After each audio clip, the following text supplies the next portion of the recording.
Kapidongski TV.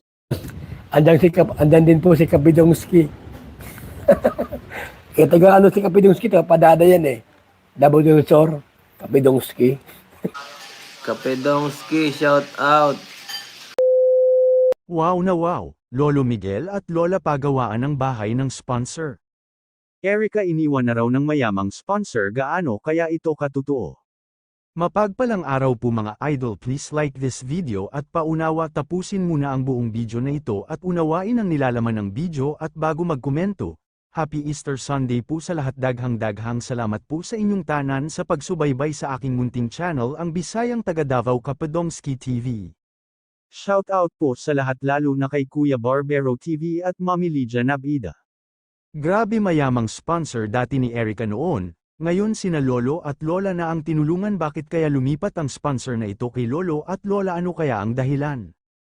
Ayon nga sa aking nalaman, Lolo at Lola pagawaan raw ng mayamang sponsor na ito na bahay ang mga matanda dahil awang-awa ito sa kalagayan ng Lolo at Lola ni Erica.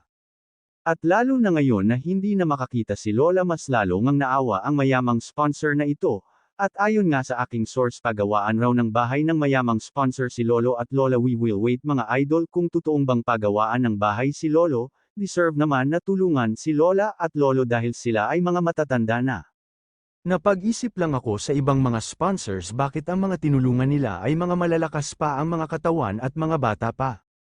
Pero yung ibang mga nangangailangan ng tulong halos wala nang makain, hindi tinulungan. Pero saludo ako sa mayamang sponsor na ito dahil walang pinipiling tinulungan, basta alam niya na nangangailangan ng tulong ang mga tao, tutulungan niya. Saludo po ako sa inyo, sana marami pang ganitong mga tao na handang tumulong sa mga kababayan nating nangangailangan ng tulong. At sana hindi po kayo magsawang tumulong sa mga kababayan nating nangangailangan ng tulong at si Lord na ang baalang magbalik ng leglig, siksik at umaapaw na blessings po. Samantala, ayon na rin sa aking source, Erica iniwan na raw ng kanyang mayamang sponsor dahil bawking na raw ito, at nalaman raw ito ng asawa kung ano ang ginawang tulong para kay Erica.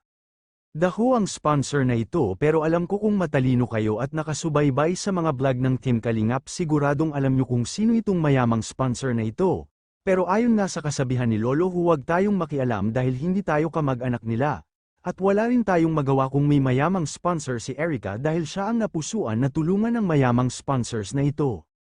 Kayo mga idol, deserve ba na tulungan at pagawaan ng bahay si Lolo Miguel at Lola? Comment down below at ating pag-usapan.